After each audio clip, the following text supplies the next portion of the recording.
బంగారం తాకట్టు పెట్టి రుణాలు పొందాలి అనుకునే వారికి రిజర్వ్ బ్యాంక్ భారీ జలకిచ్చింది.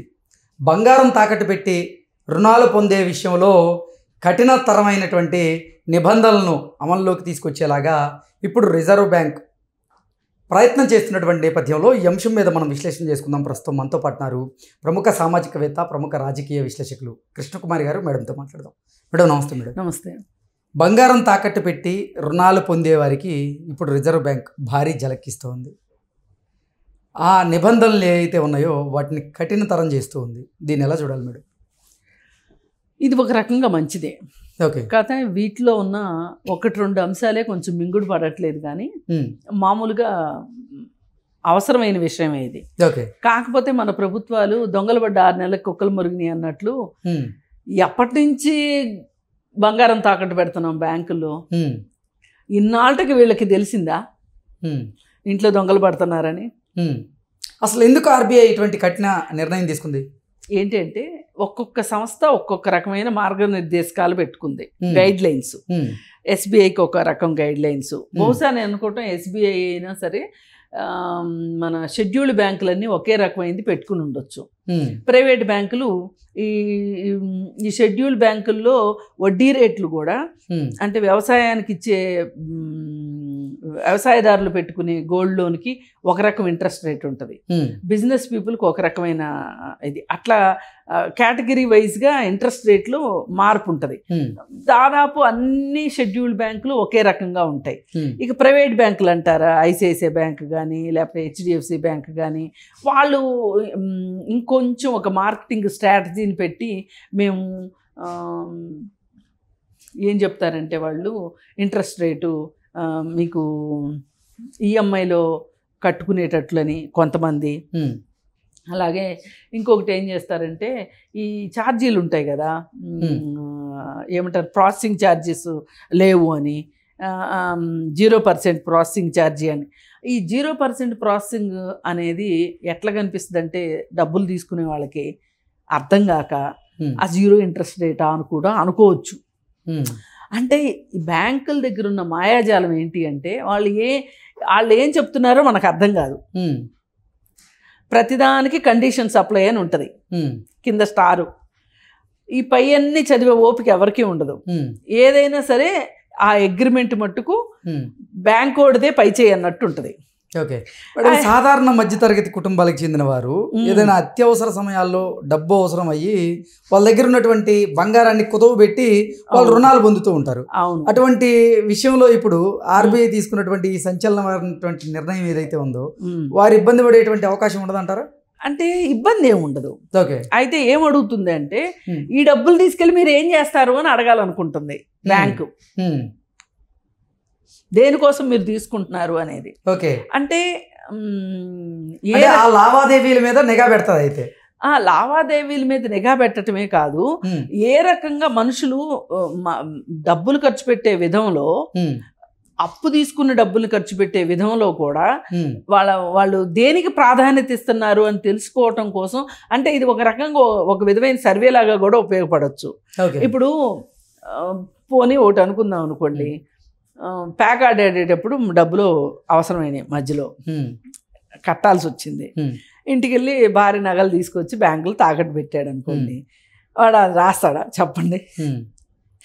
అది రాస్తాడా? పిల్లలు స్కూల్ ఫీజు కట్టాలనో ఇంకోటో రాస్తారు. అసలు నిజమైంది ఎవరు చెప్తారు చెప్పండి?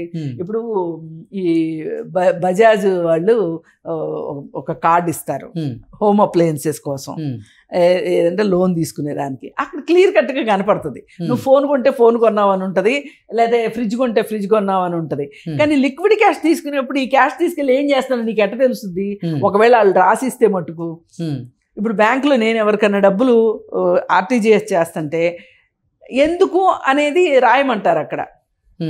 నేనేం చెప్తా, ఎందుకు ఇస్తున్నానో నాకు తెలుసు, కానీ వాళ్ళకి ఎందుకు అనే ఫీలింగ్ నాకు ఉంటుంది మైండ్లో ఉండి, హ్యాండ్లోనో ఏదో ఒకటి బిజినెస్ పర్పస్ అనో ఏదో ఒకటి రాస్తాం, నోటుకు వచ్చింది రాస్తాం, అప్పుడు అయిపోతుంది. ఇవన్నీ మొక్కుబడి విషయాలు.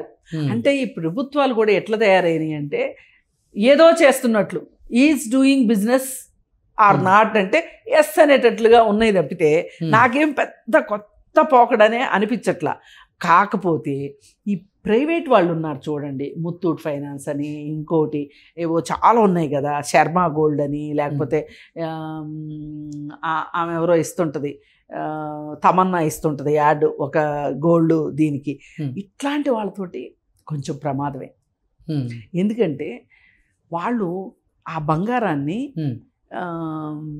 అమ్మేసేసి కొన్ని సందర్భాల్లో వేరే బంగారాన్ని పెడుతున్నారు అనే ఆరోపణలు కూడా వచ్చినాయి కొన్ని చోట్ల. అలాగే ఈ ప్రైవేట్ వాళ్ళందరూ కూడా ఒకే మార్గదర్శకత్వాలు అంటే గైడ్ లైన్స్ ఫాలో అవ్వట్లేదు అని చెప్పి ఆర్బీఐ అనుకుంటుంది. అందుకని ఏం చేస్తుందంటే ఇప్పుడు వీళ్ళు షెడ్యూల్ బ్యాంకులు వాళ్ళు ఎవరు తాకట్టు పెట్టుకున్నా సరే బంగారం ఒకే రకమైన గైడ్ లైన్స్ తీసుకురావాలని అనుకుంటుంది. ఇది పెద్ద విపరీతమైన ప్రభావాన్ని అయితే చూపిస్తుందని నేను అనుకోవట్లే. కాకపోతే ఒకటి, వాళ్ళను కూడా ఈ గైడ్ లైన్స్ లోకి తీసుకొస్తున్నారు, వాళ్ళ మీద కూడా ఈ గైడ్ లైన్స్ అంటే వడ్డీలు కూడా ఒక్కొక్క బ్యాంకు ఒక్కో రకం పెట్టుకుంటుంది, వసూలు చేస్తుంది. ఇప్పుడు అలా కాకోకుండా అందరూ ఒకటే అనేటట్లు తీసుకొస్తే కస్టమర్కి మంచి జరుగుతుంది. ఒక రకంగా ఇంట్రెస్ట్ రేటు కొస్తిటో అటో అందరూ ఒకే రకంగా అన్నట్లు. ఇప్పుడు మనం ఒక ప్రైవేట్ వడ్డీ వ్యాపారి దగ్గర డబ్బులు తెచ్చుకునే దానికన్నా ఈ ముత్తూట్ ఫైనాన్స్ వాళ్ళ దగ్గర తెచ్చుకునే దానికి పెద్ద తేడా కనిపించదు. వాళ్ళు ఏం చేస్తారు, ఇప్పుడు నెల నెలా కట్టాల్సింది మనం కట్టలేదు అనుకోండి, ఈ డబ్బులు తీసుకెళ్ళి అసల్లో కలిపేస్తారు, వడ్డీకి వడ్డీ కట్టాల్సి వస్తాం. ఇది ప్రమాదం. ఇప్పుడు షెడ్యూల్ బ్యాంకులు కూడా ఎట్లా చేస్తాయి అంటే 3 నెలలకు ఒకసారి వడ్డీ కట్టాలనో 6 నెలలకు ఒకసారి వడ్డీ కట్టాలనో ఉంటుంది రూలు. మనకి ఇన్ఫర్మేషన్ అన్నా ఇస్తారు కనీసం. వీళ్ళు ఉన్నది ఎందుకు, మన బ్లడ్ తాగటానికే. ఈ ముత్తూటు ఇట్లాంటి వాళ్ళు వీళ్ళు ఏం చేస్తారంటే సైలెంట్గా ఏమంత కామంతు కలిపేసేస్తారు. వీళ్ళు కట్టేటప్పటికి తడిసి మోపుడు అవుతుంది వాళ్ళకి. వీళ్ళు కొంచెం ఎక్కువ వ్యాపారం చేసేసుకుంటున్నారు అంటే ప్రజలకు ఎక్కువ నష్టం జరుగుతుంది అనే ఉద్దేశంతో ఒకటి, ఈ బంగారం తాకట్టు పెట్టి మరి దుబారా చేస్తున్నారా అనేది తెలుసుకోవడం కోసం ఒకటి, ఇలా రకరకాల రీజన్స్ తోటి ఇప్పుడు వీళ్ళు ఒక గైడ్ లైన్స్ తీసుకురాదలుచుకున్నారు. ఇది చాలా గొప్ప విషయం అయితే నేను అనుకోను.